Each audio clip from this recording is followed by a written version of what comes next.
The wedding happened so fast that Teresa Sutherland barely remembered it. A blur of spoken vows in a dusty trading post, with her father bleeding out on a makeshift cot just 10 feet away.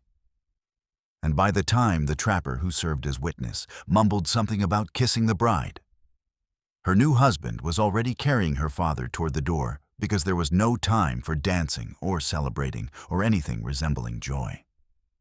It was 1867 in the unforgiving wilderness of Alaska Territory, where Nome would one day rise from the tundra, but for now was just a scattered collection of trappers, prospectors, and desperate souls clinging to survival along the frozen coastline. Teresa had traveled north with her father seeking gold, though they found only hardship and the brutal reality that Alaska did not welcome the unprepared. Her father, George Sutherland, had been a farmer in Oregon before gold fever took him, and Teresa, at 19, had nowhere else to go after her mother died of consumption the previous winter. They had arrived in late spring when the ice broke, full of hope and her father's endless optimism. But summer in Alaska was brief and unforgiving in its own ways, and her father's mining accident 3 months later left him with a shattered leg that turned septic despite everything Teresa tried. That was when Xander Nash appeared, a mountain man who lived in the high country and came down to the coast twice a year to trade furs. He stood 6 feet 4 inches, with shoulders so broad they seemed to fill doorways, his dark hair falling past his collar in waves that spoke of months without seeing civilization, and muscles that corded his arms and chest from years of surviving in country that killed weaker men. His face was weathered and angular, marked by a scar along his jaw that somehow made him more striking rather than less. And his eyes were the pale gray of glacier ice, missing nothing. Teresa had been frantic, trying to find someone with medical knowledge, anyone who might save her father, when Xander came upon her outside the trading post. She had been crying, which she hated, but fear had overwhelmed pride. "Please," she had said, grabbing his sleeve without thinking. "My father, he is dying. The infection is spreading. Please, does anyone here know medicine?" Xander had looked down at her hands on his arm, then at her face, and something shifted in those cold eyes. "Show me." He examined her father with surprising gentleness for such large hands, his expression growing darker as he probed the wound. "This needs to come off," he said finally. "The leg. Otherwise the poison will spread to his heart." "No," George Sutherland whispered. "Cannot work a claim with one leg. Cannot provide for my girl." "You cannot provide for her dead either," Xander said bluntly. "There is another way," George said, his fever-bright eyes finding Xander's face. "You are Nash. I have heard of you. You know this land. You survive where others die. What are you asking?" Xander's voice was carefully neutral. "Marry her. Give her your protection, your name. Let me die knowing she will not starve or freeze or worse when winter comes." "Papa, no," Teresa protested. "You will not die. We will find a way." But her father's hand found hers with surprising strength. "Teresa, listen to me. Look at him. He is strong. He is capable. You need someone who can keep you alive in this place, and I need to know you will survive." Xander studied her father for a long moment. "That is not a small thing to ask of a stranger." "I have $300 in gold dust," George said. "It is yours, and her mother's ring. That is all I have, but it is something." "Papa, stop," Teresa said, humiliation burning through her. Being bargained like property, married off to a stranger, it was too much. "I will not do this." But Xander was looking at her now with those ice-chip eyes, and she saw something there she could not quite read. "Do you have anywhere else to go? Anyone else here?" She wanted to lie, but honesty was bred too deep. "No. Winter comes in 2 months. You would not survive it alone. I could book passage back to Oregon. With what money, after your father's debts at the trading post are paid? His voice was not unkind, just stating facts. I have heard Thompson talking. Your father owes him for supplies on credit. The truth of it struck her like a physical blow. She had not known about debts. Her father had kept that from her, trying to protect her from one more worry. Xander turned back to her father. I will not take your gold, but if she agrees, I will marry her and take her to my cabin before winter. She will have shelter and food and protection. That is all I can promise. That is everything, George said, relief flooding his gaunt face. Teresa, please.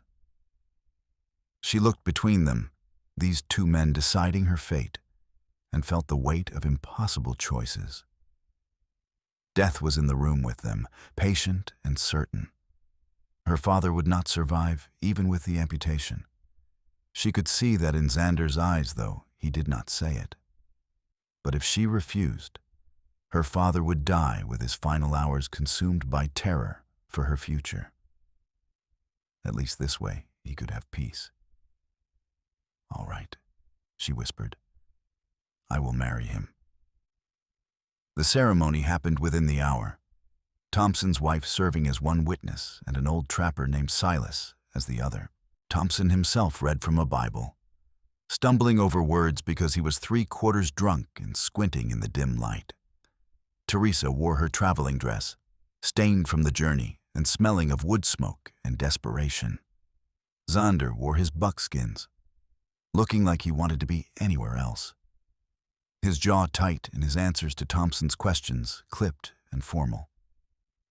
Do you, Xander Nash, take this woman to be your lawfully wedded wife? I do. Do you, Teresa Sutherland, take this man to be your lawfully wedded husband? Her voice shook. I do. Then by the power vested in me by the territory of Alaska, I pronounce you man and wife. You may kiss the bride. Xander's eyes met hers, and she saw apology there, or perhaps just acknowledgement of the strangeness of this moment. He leaned down and pressed his lips to her forehead, brief and chaste. And then it was done. She was married. Mrs. Nash, a mountain man's wife. There was no time for anything else because her father was crying out in pain, and Xander immediately went to him, lifting him as if he weighed nothing. I am taking him to his bed, he told Teresa. You should sit with him. She did, holding her father's hand while the Xander gave him whiskey for the pain, and then disappeared to arrange for payment of the debts. Her father drifted in and out of consciousness, but in his lucid moments, he seemed peaceful. You are married now, he whispered once, smiling despite the pain. Your mother would have wanted you to dance at your wedding. I am sorry you did not get that. It does not matter, Papa, she said, though her throat was tight. She had dreamed of her wedding day since she was a little girl, imagined music and laughter and a man who looked at her with love instead of obligation. But dreams were luxuries Alaska did not afford. Her father died 3 hours later, slipping away while she held his hand and sang the lullaby he used to sing to her when she was small. Xander was there, standing in the doorway like a silent sentinel, and when her father's chest stopped rising, he came forward and gently closed the old man's eyes. I will build the coffin, he said quietly. We will bury him at dawn. She nodded, unable to speak past the grief that was crushing her lungs. They buried George Sutherland on a hill overlooking the water, with the wind howling and the early morning light turning the sea to molten silver. Thompson said a few words, and the old trapper's Silas played a mournful tune on a harmonica. Teresa stood beside her new husband and felt utterly alone despite his solid presence next to her. After the burial, Xander took her to Thompson's store and bought supplies with quiet efficiency, his presence ensuring that Thompson did not try to cheat the new widow. He purchased flour and salt and coffee, dried beans and bacon, ammunition and lamp oil, blankets and a heavy coat for Teresa because hers was inadequate for what was coming. "This is too much," she protested. "I cannot possibly repay you." "You are my wife," he said simply. "This is what husbands do." The word felt foreign on her tongue. Wife. She barely knew this man, did not know his favorite food or whether he snored or if he had family somewhere, did not know if he was kind or cruel, patient or quick-tempered. She knew only that he was large and capable, and that her father had trusted him with her life. They left Nome that afternoon, Xander leading a pack horse loaded with supplies, while Teresa rode a sturdy mare he had purchased from Thompson. She had expected him to protest the expense of the horse, but he had simply said, "You cannot walk 20 miles into the mountains." And that was that. The journey to his cabin took 2 days, following trails only he could see through country that grew progressively wilder and more remote. They traveled through valleys where eagles soared overhead and across streams so cold they made her teeth ache when she drank from them. Xander set a steady pace, checking frequently to ensure she was keeping up, his eyes constantly scanning the landscape for dangers she could not perceive. The first night they camped in a grove of spruce trees, and Xander built a fire with practiced ease. He cooked bacon and beans in a cast-iron pan and gave her the larger portion without comment. They ate in silence, the crackle of the fire the only sound, besides the wind in the trees. "Thank you," she said finally, "for everything, for my father, for the burial, for all of this." He glanced at her across the flames. "No need for thanks. There is every need. You married a stranger to help a dying man. That is not nothing." His jaw tightened, and he looked away into the darkness beyond the fire. "Your father was not wrong about winter. This land kills people who are unprepared. I have seen it too many times. Still, you could have simply warned me and moved on. You did not have to take responsibility for me. I gave my word before God and witnesses," he said. "That means something." She studied him across the fire, this stranger who was now her husband. His face in the firelight was all hard plains and shadows, his shoulders impossibly broad under his buckskin shirt.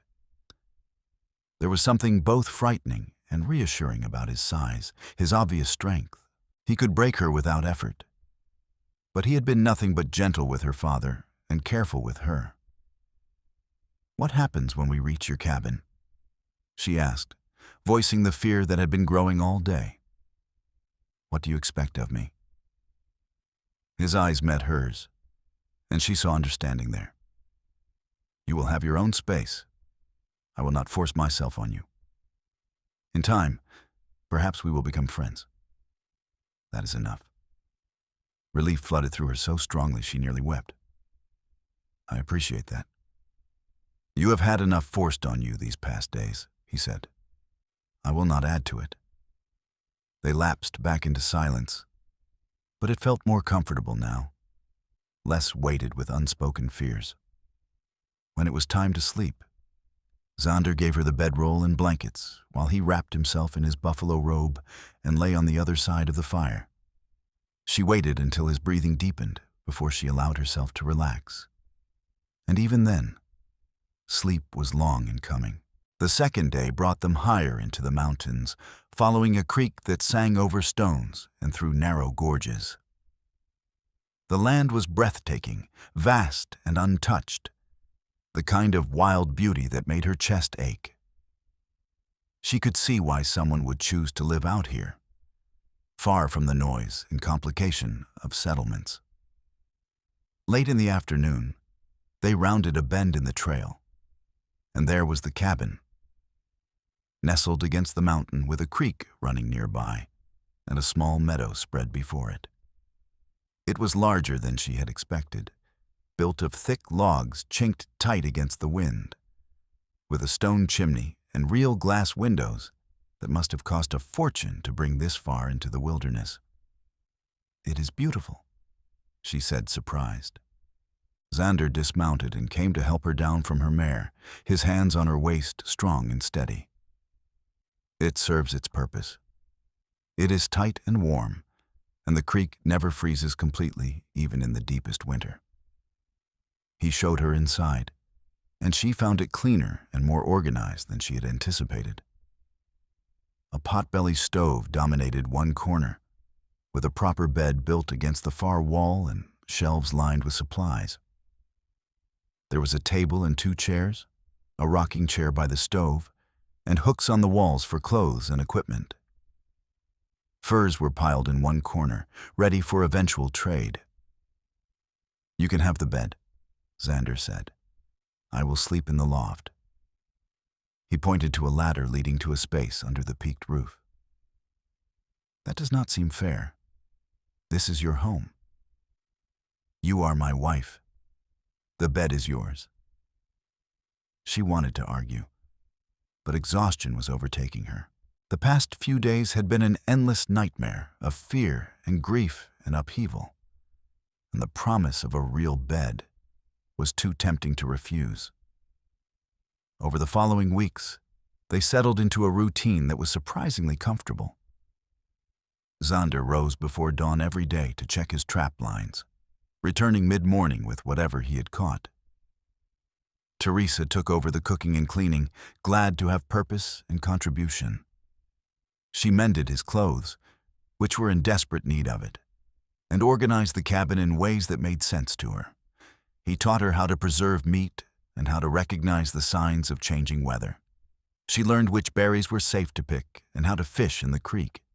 They spoke little at first, both wary of overstepping unspoken boundaries. But gradually, conversation came easier. She learned that Xander had grown up in Montana Territory, the son of a trapper who had died when Xander was 17. He had been on his own since then, wandering the wilderness and learning to survive through trial and error. He was 28 now, 11 years in the mountains, and he could not imagine living any other way. "Does it not get lonely?"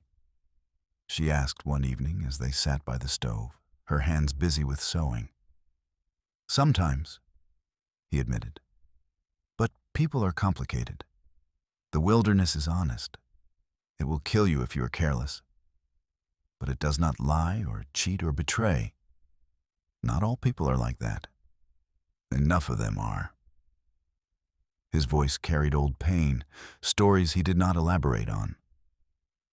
She told him about her childhood in Oregon, about her mother's gentle nature and her father's restless dreams, about the small farm where she had grown up and the garden she had tended, about her mother's long illness and her father's grief that had transformed into obsession with making a fortune, so Teresa would never want for anything. "He loved you," Xander said simply. "That is worth something." "It is worth everything," she said softly. "Even if his choices brought us here. Here is not so terrible, is it?" He glanced at her, something almost vulnerable in his expression. She met his eyes and found herself smiling. "No, it is not terrible at all." The first snow came in September, and Teresa woke to find the world transformed into white silence. Xander was already up, stoking the fire, and he glanced over when he heard her rise. "Winter has started," he said. "We will be snowed in within a few weeks. If there is anything you need from the settlement, we should go soon." She thought about it, about the long trek back to Nome, and realized she had nothing she needed there. Everything she wanted was here in this cabin, in the steady routine they had built, in the quiet companionship that had grown between them. "I have everything I need," she said. Something flickered in his expression, there and gone too fast to read. "All right then." October brought heavier snows and shorter days, and Teresa found herself grateful for Xander's foresight in laying up supplies. The cabin was warm and snug, the stove keeping the cold at bay, and she discovered a contentment she had not expected. In the evenings, Xander carved by firelight, while she read from the 3 books he owned, sometimes reading aloud when he requested it.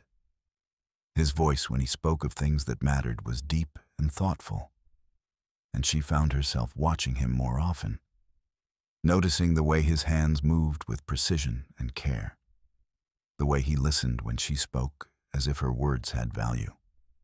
One night in November, a blizzard struck with howling fury, wind screaming around the cabin and snow piling against the walls.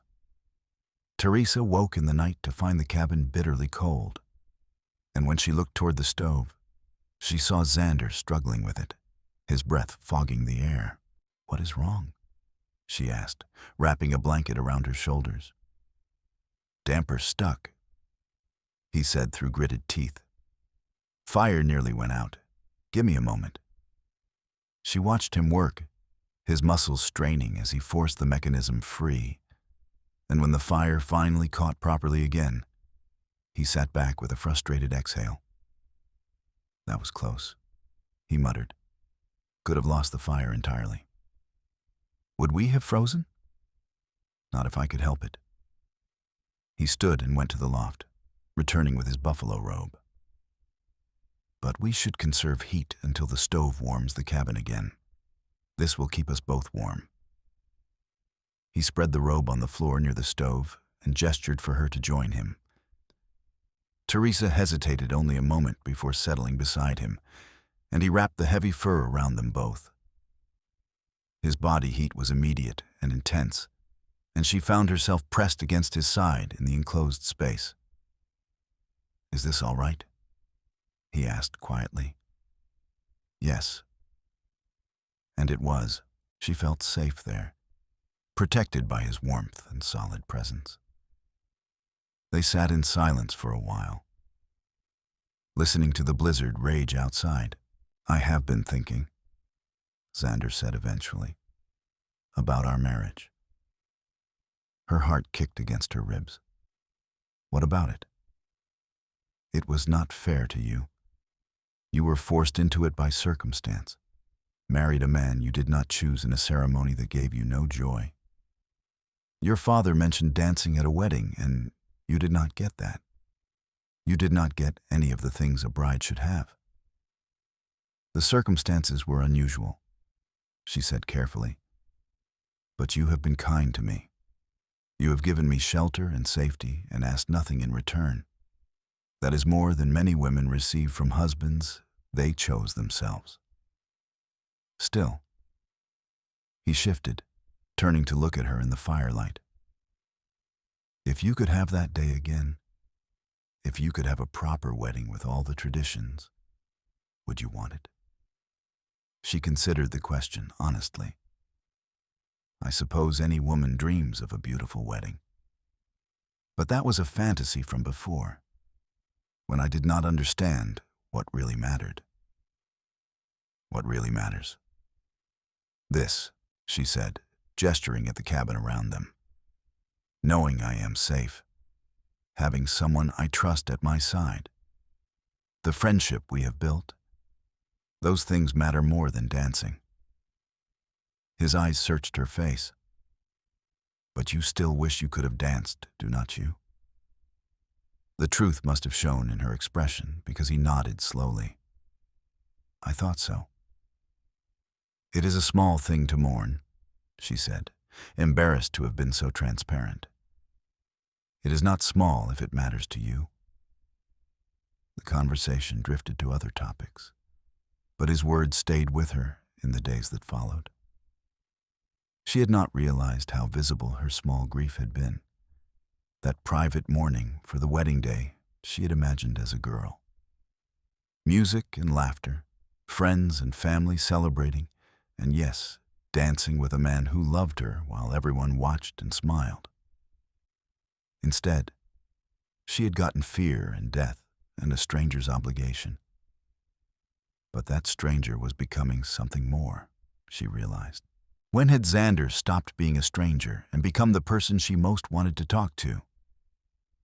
When had his rare smiles begun to warm her more than the stove?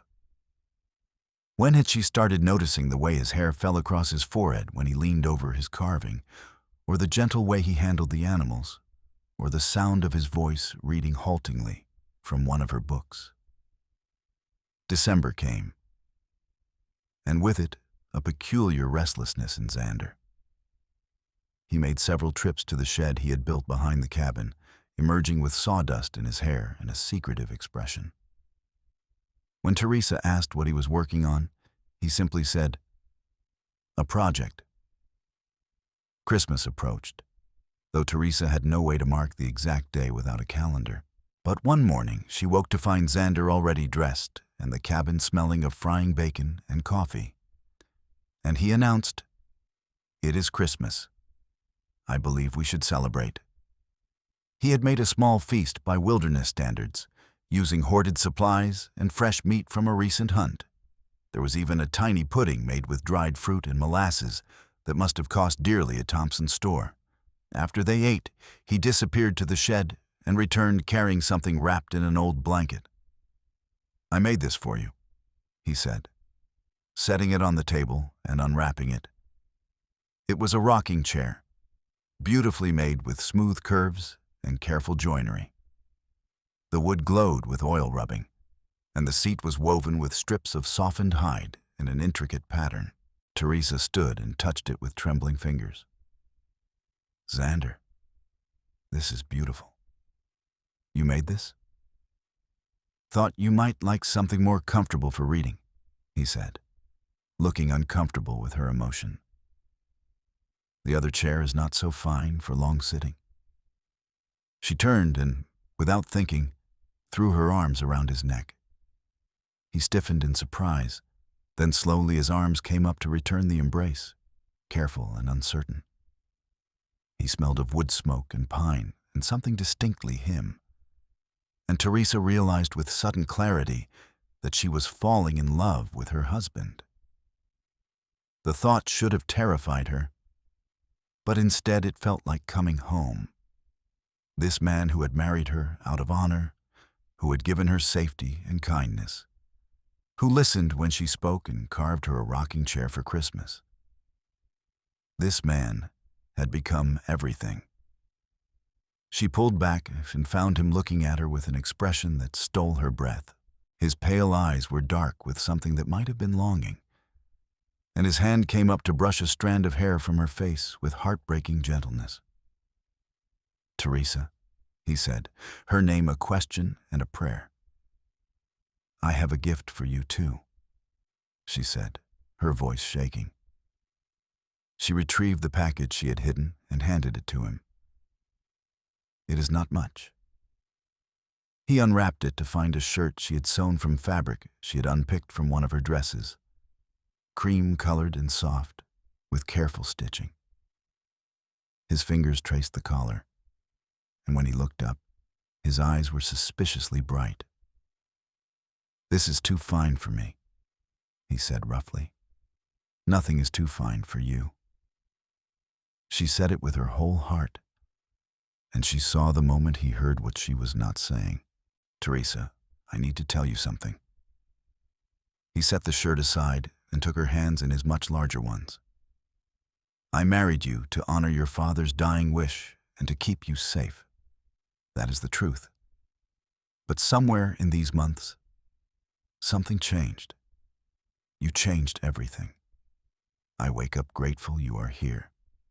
I come home from the trap lines, looking forward to your smile. I cannot imagine this cabin without you in it, without your voice and your laughter and the way you hum when you cook." Her heart was hammering so hard she could barely hear him over the rush of blood in her ears. "I am saying this badly," he continued. "I am not good with words. But what I mean is that I love you. I have loved you for weeks now, maybe longer, and I cannot keep pretending I do not. If that is unwelcome, I will not speak of it again. But I needed you to know." "Xander," she breathed. tears spilling down her cheeks. "I love you too. I think I have been falling in love with you since the day you gave me the bed and slept in the loft. Since you asked nothing of me and gave me space to grieve. You are the best man I have ever known." He cupped her face in his hands, those large, capable hands that could kill a bear or carve a rocking chair with equal skill. And he bent his head to kiss her. It was nothing like the formal press of lips at their wedding. This kiss was warmth and promise, tender and seeking. And Teresa rose on her toes to meet it fully. His arms came around her, holding her close, and she felt cherished and desired and loved in ways she had never imagined. When they finally pulled apart, both breathing hard, Xander rested his forehead against hers. "I want to do this right," he said. "I want to court you properly, the way you deserve. I want to give you all the things you should have had from the beginning." "You have already given me everything I need," she said. "Not everything." He stepped back, his expression turning determined. "I have been thinking about this since that night during the blizzard. You never got to dance at your wedding. That has been weighing on me." "Xander, it is fine, truly." "It is not fine." His voice was firm. "A woman should dance at her wedding. It is important. It marks the joy of the occasion, the beginning of a life together. Our first wedding had no joy in it, only duty and death. We deserve better than that." "What are you saying?" His eyes met hers, full of a fierce tenderness that made her knees weak. "Marry me again, Teresa. Let me marry you properly this time, when we both want it, when there is no shadow of grief hanging over us. Marry me in the spring, when we can travel to Nome and have witnesses and celebration. Marry me and dance with me while everyone watches, and let there be joy and music and all the things you dreamed of." She stared at him, overwhelmed. "You want to marry me again?" "I want to marry you as many times as it takes for you to have the wedding you deserve.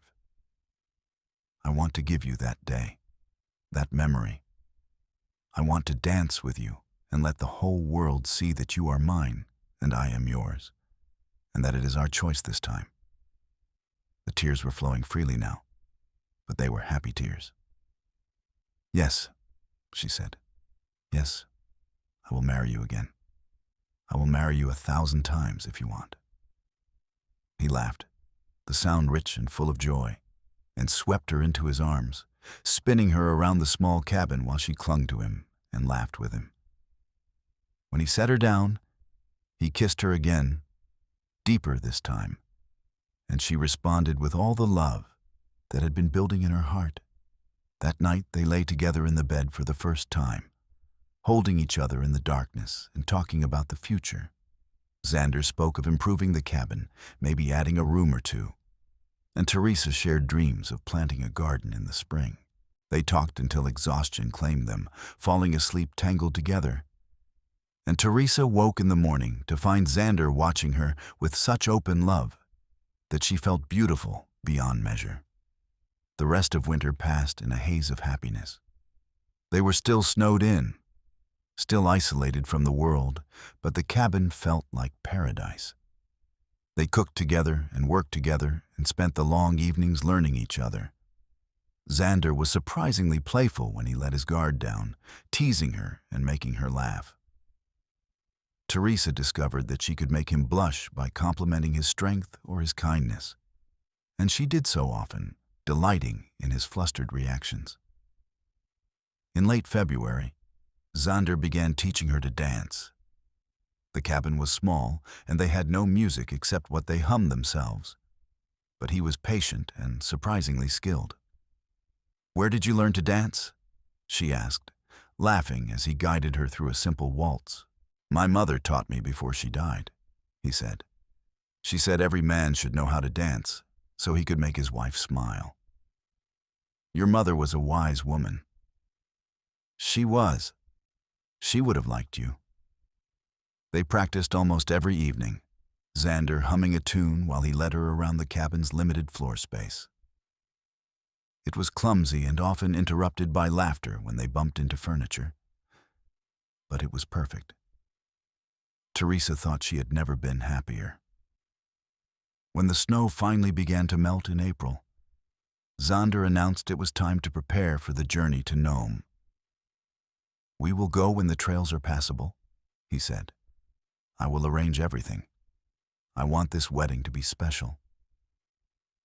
"Being married to you is already special," she said. But she could not hide her excitement at the prospect of a real ceremony, a real celebration. They left in mid-May, when spring had truly taken hold and the journey was safe. The trip took 3 days this time because they went slowly, camping under the stars and talking about everything and nothing. Teresa marveled at how different this journey felt from her first trip to the cabin. Then she had been numb with grief and fear, barely noticing the landscape. Now she saw the beauty in every vista, felt joy in every mile because she was traveling with the man she loved. When they reached Nome, the settlement had grown slightly over the winter, a few more buildings added, more people drawn by rumors of gold and opportunity. Thompson greeted them with surprise, his eyes going wide when Xander announced they wanted to have another wedding ceremony. "You are already married, are not you?" Thompson asked, confused. "We are," Xander said firmly. "But that wedding was done in haste and grief. This time we want to do it right, with celebration. My wife deserves to dance at her wedding." Thompson's wife Elizabeth overheard and immediately took charge. "Oh, what a lovely idea," she gushed. "We will make it a proper party. It has been so long since we had a reason to celebrate. When do you want to do this?" "As soon as possible," Xander said, glancing at Teresa. "We do not want to be away from the cabin too long." Elizabeth clapped her hands. 3 days, then. That gives me time to spread word and prepare. We will have it at our place. I will make a cake, and we will clear space for dancing. Oh, this will be wonderful." The next 3 days passed in a whirlwind. Elizabeth enlisted every woman in the settlement to help prepare, and a party atmosphere took over Nome. The men built a platform for dancing and strung lanterns. Someone produced a fiddle, and another man had a guitar. And suddenly, there was going to be music. Elizabeth sewed Teresa a dress from fabric that had been intended for curtains, cream-colored cotton that she embroidered with small flowers. And when Teresa tried it on, she felt like a princess. Xander disappeared for hours at a time, working on mysterious errands. When Teresa asked what he was doing, he just smiled and said, "Making this perfect." The day of the wedding dawned clear and bright, the spring sun warm and the air sweet with the smell of new growth. Elizabeth helped Teresa dress and fixed her hair, weaving tiny wildflowers into the braided crown she created. When Teresa looked at herself in the small mirror Elizabeth produced, she barely recognized the glowing woman staring back. "You look beautiful," Elizabeth said warmly. "That man of yours will not be able to take his eyes off you." The ceremony was held outdoors, with the whole settlement gathered. Someone had built an arch decorated with spruce boughs and more wildflowers, and Thompson stood beneath it in his best clothes, Bible in hand and mercifully sober. The fiddle player started a processional tune, simple but lovely, and Teresa walked toward Xander alone because there was no one to give her away. But she did not need anyone. She was giving herself, freely and joyfully. Xander stood waiting in clothes she had never seen him wear. Dark trousers and a white shirt, his hair pulled back and his face clean-shaven for the first time since she had known him. He looked younger without the beard, and so handsome her heart ached. But more than his appearance, it was his expression that undid her. He was looking at her as if she were the sun rising, as if she were everything beautiful in the world. and there were tears on his cheeks he made no effort to hide. When she reached him, he took her hands and held them like they were precious beyond measure. Thompson began the ceremony, reading from the Bible about love and commitment. And this time, when he asked the questions, Teresa's voice rang out clear and strong. "Do you, Teresa Sutherland Nash, take this man to be your lawfully wedded husband, to have and to hold from this day forward, for better or for worse, for richer or for poorer, in sickness and in health, to love and to cherish, as long as you both shall live?"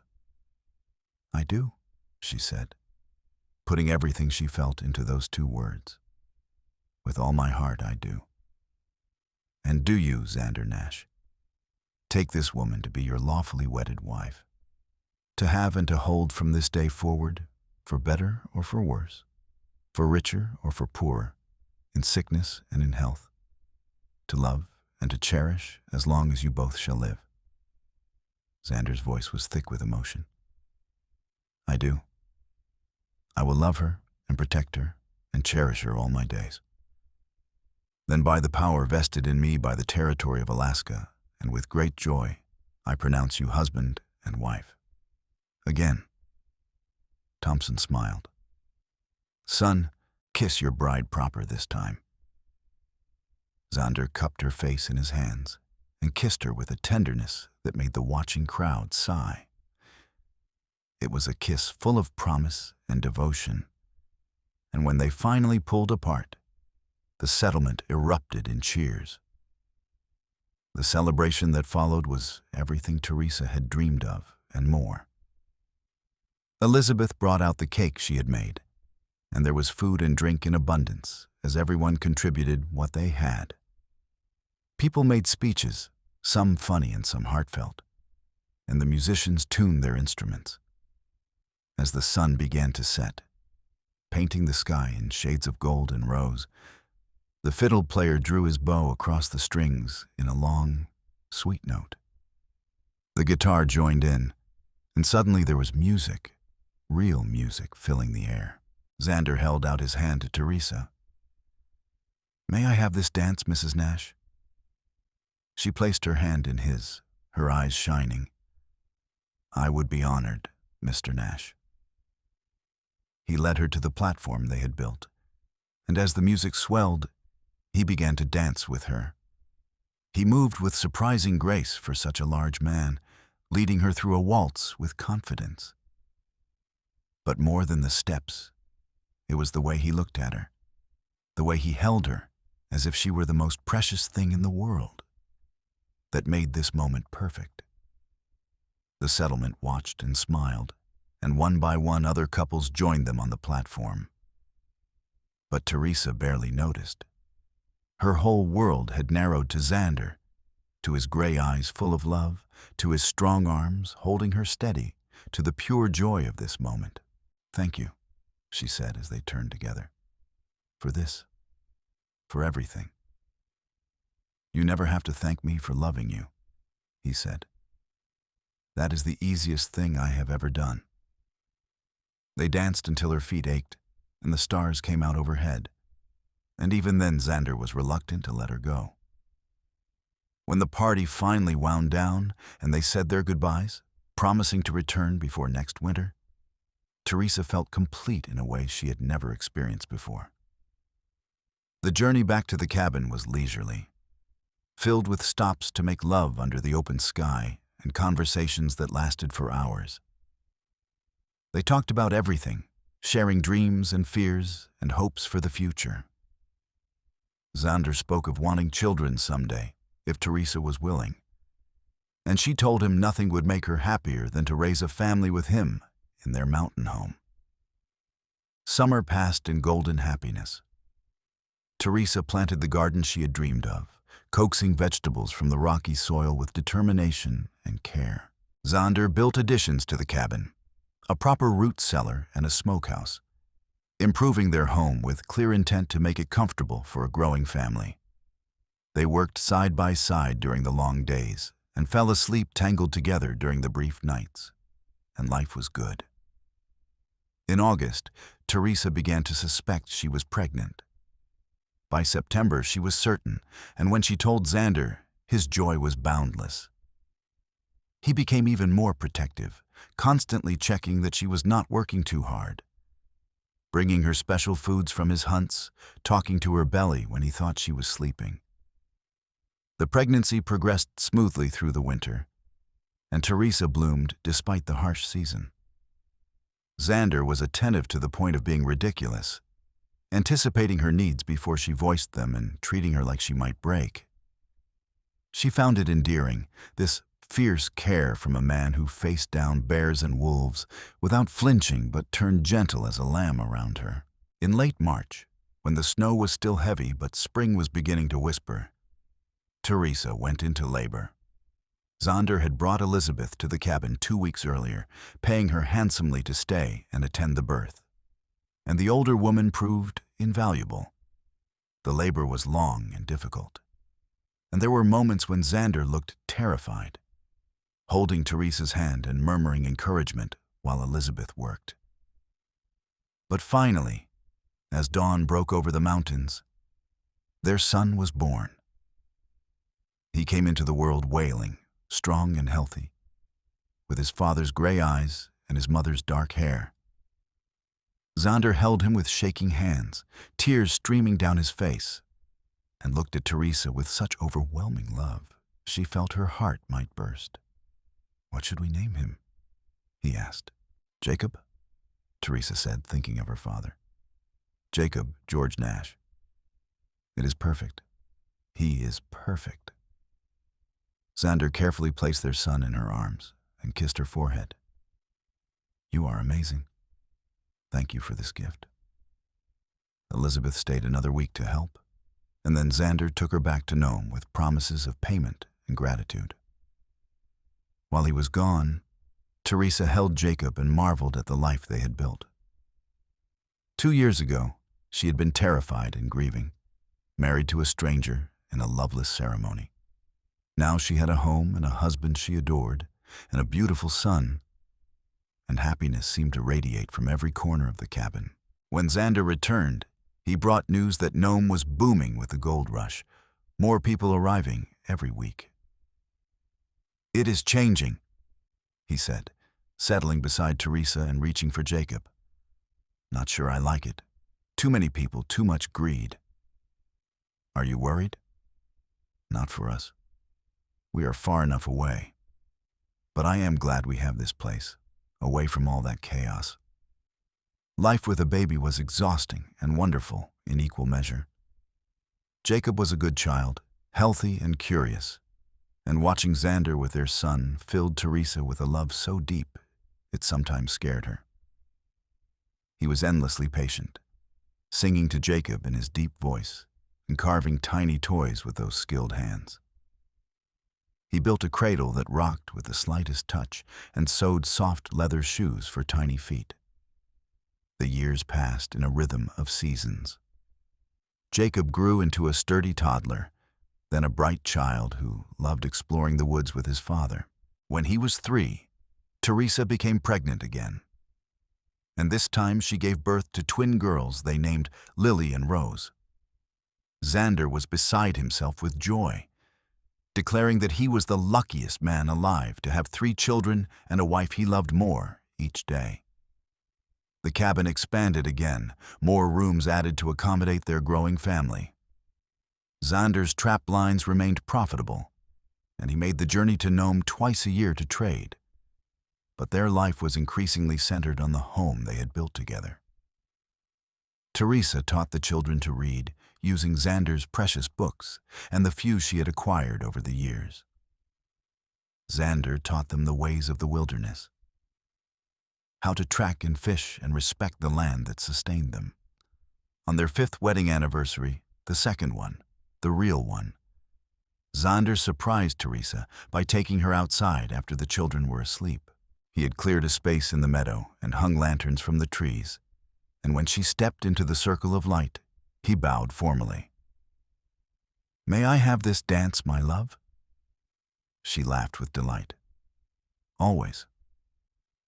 They danced under the stars with no music but the wind in the trees and the distant call of a loon. and it was as perfect as their wedding day. Xander held her close and whispered all the ways he loved her. And Teresa responded in kind, grateful beyond words for the life they shared. "Do you ever regret it?" she asked as they swayed together. "Marrying me that first time? Taking on a stranger and all the complications that came with it?" He pulled back to look at her, his expression serious. "Not for 1 second. You are the best thing that ever happened to me, Teresa. You and our children, this life we have built, it is more than I ever dreamed of having. I was just surviving before you. Now I am living. I love you," she said simply, "more than I can ever express. I know. I feel it every day in 1,000 small ways. And I love you just as much." They stood together in the meadow, holding each other while the lanterns flickered and the night sang around them. And Teresa knew with absolute certainty that she was exactly where she was meant to be. Years continued to unfold, bringing both challenges and joys. Jacob grew into a young man who resembled his father more each day, tall and strong and gentle-hearted. The twins were wild as colts, fearless and bright, keeping both parents on their toes. When Jacob was 15 and the twins 12, Teresa gave birth to one more child, a son they named Thomas after her mother's maiden name. Xander, now in his 40s, was no less devoted, cradling his youngest with the same wonder he had shown with Jacob. The settlement at Nome had transformed into a full-fledged town, connected now by regular steamship service and telegraph lines. The world was changing rapidly, the old ways fading, but in their mountain valley, time moved differently. They were aware of progress and occasionally participated in it, but their life remained grounded in simpler rhythms. When Jacob turned 20, he announced he wanted to find his own way, maybe go to Seattle and see what opportunities the new century might hold. It was 1890, and the world beyond Alaska was growing in ways that called to young men with ambition. Teresa's heart ached at the thought of him leaving, but Xander supported his son's desire to explore. "He will come back," Xander assured her.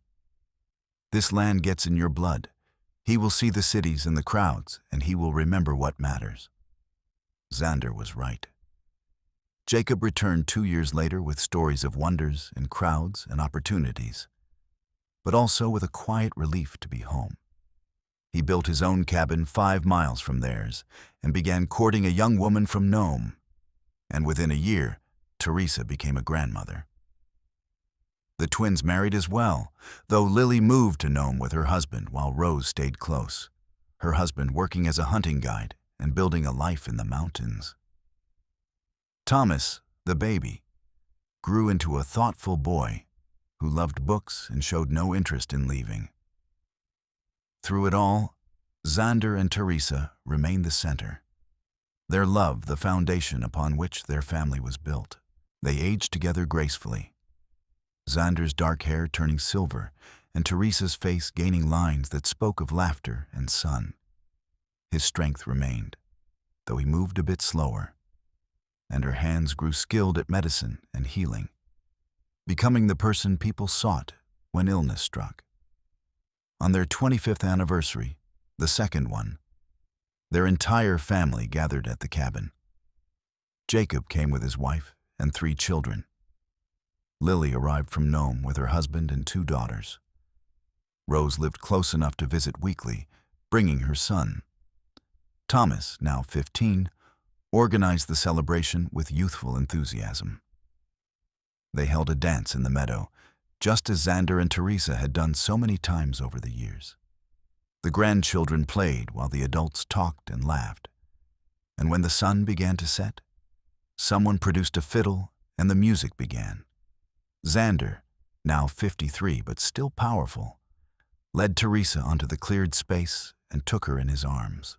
The years fell away as they moved together, still perfectly in sync after a quarter century.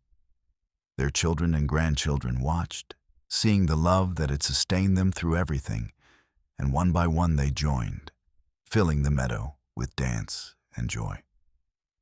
25 years, Teresa said, smiling up at her husband. Can you believe it? Best 25 years of my life, he said. Though I was thinking, maybe we should get married again. Make it 26 proper weddings by the time we are done. She laughed, the sound bright and free. You just want another party. I just want to keep giving you reasons to dance with me. I do not need a wedding for that. I will dance with you anytime, anywhere for the rest of our lives. Is that a promise, Mrs. Nash? It is a promise, Mr. Nash. Always. They danced until the stars came out and the grandchildren grew sleepy, and even then they were reluctant to stop. This was their legacy, Teresa thought as she looked around at the family they had created. Not gold or land or material wealth, but love. Love that started with a desperate wedding and a dying father's wish, that grew through hardship and isolation, that bloomed into something beautiful and lasting. She thought of her younger self, terrified and grieving, standing in Thompson's trading post and marrying a stranger. If she could go back and tell that girl what was coming, the joy and the family and the deep, abiding love. She wondered if the girl would believe it. Probably not. Some things had to be lived to be understood. But she would not change any of it. Not the hard beginning or the frightening isolation or even the first wedding with its shadows of death. Because all of it had led here, to this moment, to this man who held her with such tenderness, to this family that filled her heart to overflowing. As the celebration wound down and their family prepared to return to their various homes, Xander pulled Teresa aside. They walked together to the creek that had been flowing when they first arrived, that had witnessed all their years together. I have something for you, he said, pulling a small carved box from his pocket. Inside was a ring, delicate and beautiful, carved from a piece of walrus ivory he had traded for years ago, and finally transformed into something worthy of her. Xander, it is beautiful, she breathed, watching the moonlight play across the pale surface. You have been wearing your mother's ring all these years, he said. I wanted you to have one from me, something that represents this life we built. He slipped it onto her right hand, and she held it up to admire it, tears blurring her vision. I will treasure it always. I know I have said this before, but I need to say it again, he said, taking both her hands in his. Thank you for agreeing to marry me that first time. Thank you for trusting me when you had no reason to. Thank you for loving me and building this life with me and giving me everything I never knew I needed. You saved me, Teresa. I was just existing before you, going through the motions of survival. You gave me purpose and joy and a reason to be more than I was. We saved each other, she said, reaching up to touch his face. I would have died out here without you, either from the cold or from grief or from simply giving up. You gave me a reason to keep going, and then you gave me reasons to thrive. I love you more than I can ever express, Xander Nash. You are my heart. He kissed her then, soft and sweet and full of promise, and she kissed him back with all the love of 25 years. They stood by the creek, holding each other in the moonlight, and the water sang its endless song around them. The years continued, bringing more grandchildren and eventually great-grandchildren. Xander and Teresa grew old together, their bodies slowing but their love never diminishing. They still danced, though now it was slow shuffles around the cabin floor rather than elaborate waltzes.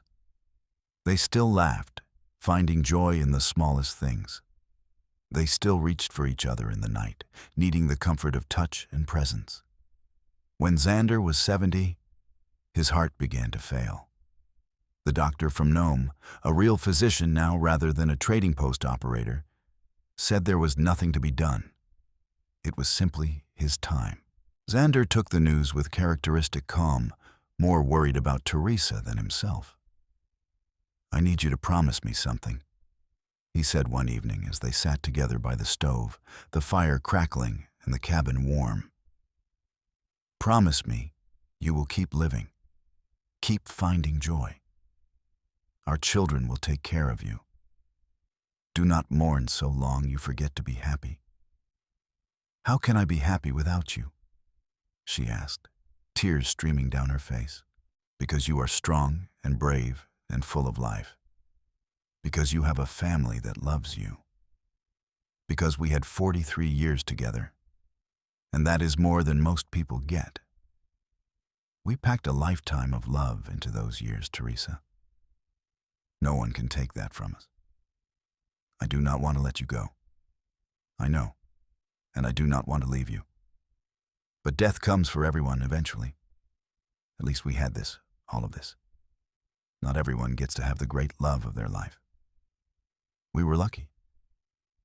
He died on a spring morning, the sun streaming through the windows and the creek singing outside. Teresa held his hand while their children gathered around, and his last words were, "I love you. I have always loved you. Dance for me, Teresa. Keep dancing." The grief nearly broke her, but she was sustained by family and memory, and the knowledge that Xander would have hated to see her destroyed by his passing. She lived another 15 years, watching great-grandchildren grow, telling stories of the man who married her twice so she could dance the second time, who built a life with her in the wilderness and loved her with every fiber of his being. When she finally passed at 87, peaceful in her sleep, her children buried her beside Xander on the hill overlooking the valley they had made home. And if anyone listened closely on quiet evenings, they might hear what sounded like music drifting from the meadow, and see two figures dancing in the twilight, together again for eternity. The cabin still stood decades later, maintained by descendants who understood its significance. The Nash family remained in Alaska, carrying forward the legacy of two people who had built something beautiful from the hardest of beginnings. And the story was told and retold, passed down through generations, about the woman who never danced at her first wedding, and the mountain man who loved her so much he married her twice, giving her joy and music and all the dreams she thought she had lost. It became a legend of sorts in Nome, a reminder that love could bloom in the most unlikely circumstances, and that sometimes the hardest beginnings led to the most beautiful lives. The meadow where they had danced still bloomed with wildflowers every spring, and the creek still sang its endless song. And if you visited on the anniversary of that second wedding, some said you could feel something special in the air, a lingering joy, the echo of a love that had transcended time and death and everything in between.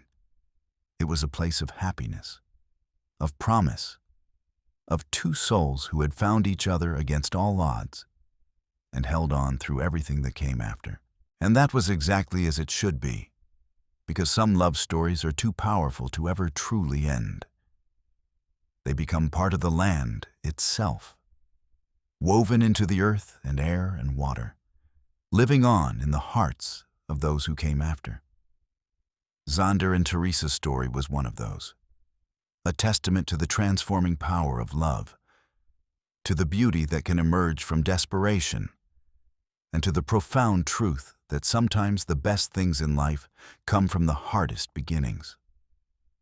Their descendants carried pieces of their story in their own lives, in the way they loved fiercely and completely, in the way they chose partners who made them better, in the way they understood that commitment meant showing up every day and choosing each other again and again. the Nash family became known for strong marriages and deep devotion, a legacy that traced directly back to a grieving girl and a solitary mountain man who took a chance on each other in 1867 and built something that lasted far beyond their years on Earth.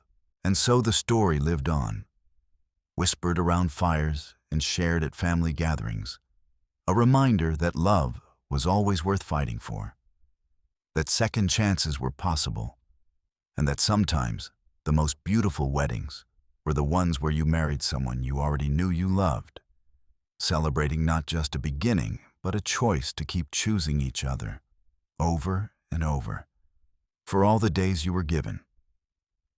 In the end, Teresa got her dance and so much more.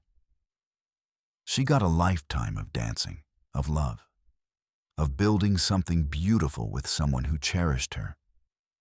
And Xander got to be more than a survivor, more than a man alone in the wilderness. He got to be a husband and father and grandfather, to love and be loved, to matter to someone in ways that transformed everything. They got their happy ending, earned through years of devotion and sacrifice, and choosing each other every single day. And that ending became a beginning for generations that followed. Proof that love could conquer anything, even the harsh wilderness of Alaska Territory, even the desperate circumstances of a deathbed wedding, even the vast unknown of building a life with a stranger. It was a story worth telling, worth remembering, worth passing down through the years. The story of two people who married twice, who danced in meadows under the stars, who built a family and a legacy that outlasted them both. The story of love that started with obligation and blossomed into something extraordinary. The story of Teresa and Xander Nash, and the life they made together in the wilderness, where love proved stronger than loneliness, stronger than grief, stronger than anything the world could throw at them. And every spring, when the wildflowers bloomed and the creek ran high with snowmelt, their family gathered in that meadow and danced, keeping alive the tradition that had started so many years ago. They danced for Teresa, who never got to dance at her first wedding. They danced for Xander, who loved her enough to give her a second chance at joy. And they danced for themselves, for the love they had witnessed and the legacy they carried, for the reminder that beautiful things could come from the hardest places if you were brave enough to reach for them. The music played on, in memory and in practice, a celebration of a love that had started in darkness and grown into brilliant light. And that was the greatest gift Xander and Teresa had given their family. The understanding that love was not just a feeling, but a choice. Not just a moment, but a lifetime of moments. Not just a beginning, but a continuous recommitment to each other through every season of life. Their story ended, as all stories must. But its impact rippled forward through time, touching lives they would never know, inspiring love stories they would never witness. Because that is what great love does. It transcends its own boundaries and becomes something bigger, something that belongs not just to the lovers, but to everyone who hears about it and believes, even for a moment, that such devotion is possible. Xander married her twice, so she could dance the second time. And in doing so, he gave her not just a wedding, but a whole lifetime of reasons to dance, to celebrate, to be grateful for the unexpected ways life can surprise us.